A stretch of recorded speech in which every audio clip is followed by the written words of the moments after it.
భక్తివన్ ప్రేక్షకులకి నమస్కారం. ఈరోజు ప్రశ్న, కృష్ణాష్టమి పూజా విధానం ఎలా ఉంది? ఎలా చేయాలి అనేది. శ్రావణ మాసంలో బహుళ అష్టమికి వచ్చే తిథి రోజు మనం కృష్ణాష్టమి జరుపుకుంటాం. అంటే కృష్ణుడు ఎప్పుడు ఎక్కడ పుట్టారో అవన్నీ మనకి తెలుసు.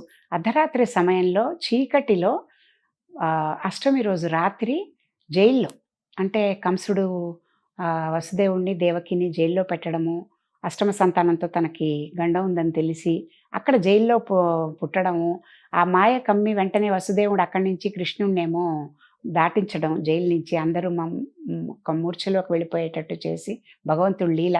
ఆయన అక్కడి నుంచి మళ్ళీ నందుడి దగ్గరికి వెళ్ళడము, ఇవన్నీ కథ మనకి తెలుసు.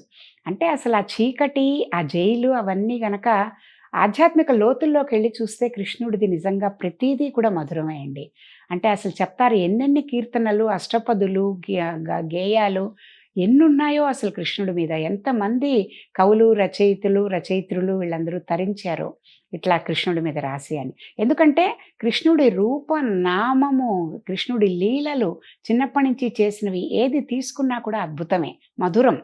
అందుకనే ఆ మధురాష్టకం అని ఇవన్నీ కూడా చాలా రకాల అష్టకాలు, స్తోత్రాలు అవి కూడా చేయడం జరిగింది. అయితే కృష్ణాష్టమి ఎట్లా చేసుకోవాలి అంటే, ముఖ్యంగా ఇంట్లో చిన్నపిల్లలు ఉంటే చాలామందికి వాళ్ళు ఏం చేస్తారంటే, ఒక 2 ఏళ్ళు 3 ఏళ్ల పిల్లలు ఉన్న వాళ్ళని చక్కగా పసుపులోనో, కుంకంలోనో, బియ్యం పిండిలోనో వీళ్ళని కృష్ణుడిలాగా వేషం వేసి వాళ్ళని అందులో నుంచోపెట్టి, ఆ పాదాల్ని, ఆ కాళ్ళకంటిన పాదాలు, ఆ పిండితో పసుపు కుంకంతో అంటిన పాదాలు ఏదైతే ఉన్నాయో దాన్ని గుమ్మం బయట నుంచి ఇంట్లోకి వస్తున్నట్టుగా వాళ్ళని నడిపించి తీసుకొస్తారు. ఆ అడుగులు అంటే కృష్ణ పాదాలు మన ఇంట్లోకి వస్తున్నట్టుగా అన్నమాట. అలా కాని పక్షంలో మామూలుగానే ముగ్గు అది వేసినప్పుడు, బియ్యపిండితో ముగ్గు అది వేసుకున్నప్పుడు దేవుడి దగ్గర కానీ, గుమ్మం బయట నుంచి కానీ కృష్ణుడి పాదాలు లోపలికి వస్తున్నట్టుగా ఆ పాద ముద్రలు వేస్తారు. అదొకటి కంపల్సరీ. తర్వాత ఫ్లూటు, నెమలి పింఛం తప్పనిసరిగా కృష్ణుడికి అలంకరింపచేస్తారు. తర్వాత కొంతమంది కృష్ణుడు పుట్టినప్పుడు కట్టెకారం ఎలా అయితే మామూలుగా ఇంట్లో డెలివరీ అయితే ఆడవాళ్ళకి ఆరోగ్యం కోసము, మళ్ళీ ఒళ్ళు గట్టిపడడానికి దీనికి ఏమేమైతే ఇస్తారో అట్లాగే కట్టెకారం, తర్వాత అటుకులు, వెన్న, కృష్ణుడికి ఏమేమైతే ఇష్టమో శనగలు, పానకం, వడపప్పు, తీపి పదార్థాలు, మధుర పదార్థాలు చాలా ఇష్టం కృష్ణుడికి. ఇలాంటివన్నీ చేసి, నాకు తెలుసు కొన్ని చోట్ల అసలు ఇస్కాన్ లాంటి వాళ్ళదైతే అసలు చెప్పక్కర్లేదు, వాళ్ళు ఎన్ని రకాలు చేస్తారని.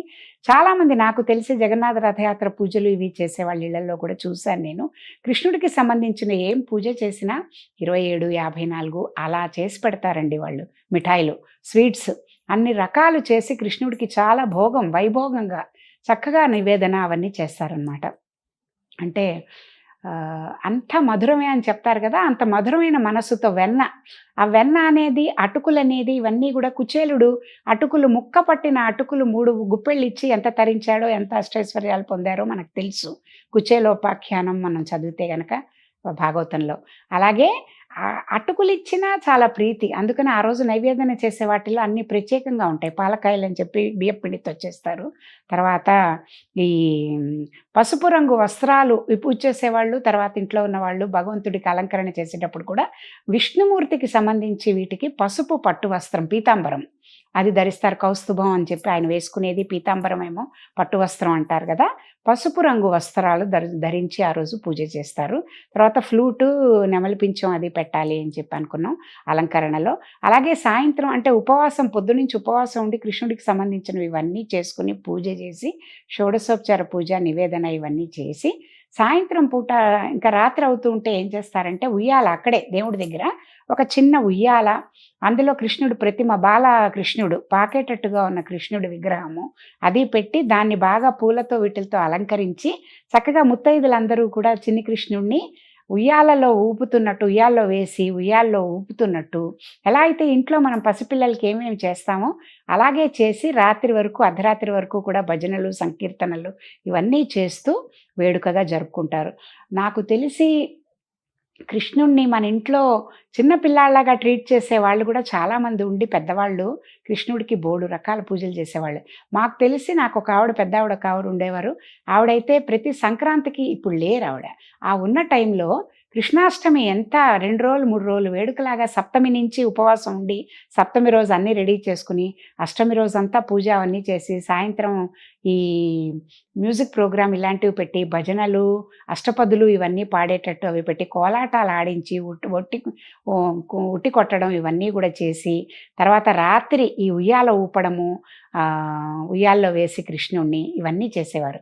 అలాగే సంక్రాంతికి కూడా మా కిట్టాయికి భోగిపళ్ళు అని చెప్పేసి కార్డులు వేయించి అందరినీ పేరంటం పిలిచేవారు.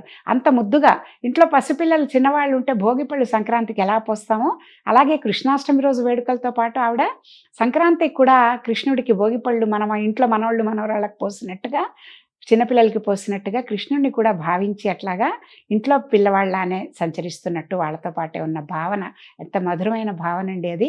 అంటే ఇంట్లో ఉన్న పసిపిల్లలు కల్మషం లేకుండా ఉండే పిల్లలు ఎలాగో భగవంతుడి స్వరూపాలే కదా వాళ్ళు కూడా. అలాగే కృష్ణుడిలాగానే కృష్ణుడికి కూడా అలాగే వీళ్ళు భోగిపళ్ళు మనుషులకి పోసినట్టుగానే ఆవిడ ఆ విగ్రహం అక్కడ పెట్టి చక్కగా పూజ అది చేసి ఆ కృష్ణుడికి భోగిపళ్ళు పోయడం అదొక వేడుకగా చేసేవారు. అది జ్ఞాపకం వచ్చింది నాకు. అంటే చిన్నపిల్లలతో మనం ఇవి చేయించే వీటికి కృష్ణుడిని కూడా అలా బాలకృష్ణుడిలాగా ఊహించుకుని చేసే కార్యక్రమాలు కృష్ణాష్టమి అత్యద్భుతంగా జరుగుతుంది. నార్త్ అయితే ఏంటి, సౌత్ అయితే ఏంటి, ఇంకా బృందావనం అలాంటివి అయితే చెప్పక్కర్లేదు. బృందావనంలో, ద్వారకలో ఇలాంటి చోటంతా అద్భుతంగా జరుగుతుంది. ఉడిపి, నేను ఈ మధ్య ఇటీవల ఉడిపి కూడా వెళ్ళడం జరిగింది. అసలు అలాంటి క్షేత్రాల్లో ఉడిపిలో కూడా కృష్ణుడికి ఎంత వైభవంగా ఆ కిటికీలోంచి చూస్తాం మనం మామూలుగా కృష్ణుడిని. దానికి సంబంధించిన కథలు అవి కూడా ఉన్నాయి. అద్భుతంగా అలంకరించి కృష్ణుడిని ఈ భజన, భగవద్గీత ఇవన్నీ పారాయణాలు చేస్తూ, తర్వాత కృష్ణుడికి సంబంధించిన శ్లోకాలు అవన్నీ చదువుతూ చేసినందువల్ల ఏమవుతుంది అనేది, అంటే ఇలా పూజ చేయడం ఎందుకు అంటే సత్సంతానం కలుగుతుందని నమ్ముతారు. పిల్లలు లేని వాళ్ళు, ఇలాంటి వాళ్ళు, లేకపోతే పిల్లలు సక్రమమైన మార్గంలో ఉండి అలా కృష్ణుడు అంతటి వాళ్ళలాగా అవ్వాలి అని, ఇట్లా ఈ కృష్ణాష్టమి వేడుకని ప్రతి సంవత్సరం ఇట్లా చేసిన వాళ్ళకిట 1000 ఏకాదశులు చేసిన, 1000 ఏకాదశి వ్రతాలు చేసిన ఫలితం దక్కుతుందని కూడా నమ్ముతారు. అలా చాలామంది చేసి తరించిన భక్తులు కూడా మనకి పురాణాల్లో కనిపిస్తారు. అలా కృష్ణాష్టమి ఎంతో వేడుకగా జరుపుకుంటూ శ్రావణ మాసం అష్టమి మనం ముగించుకుంటాం. నమస్తే.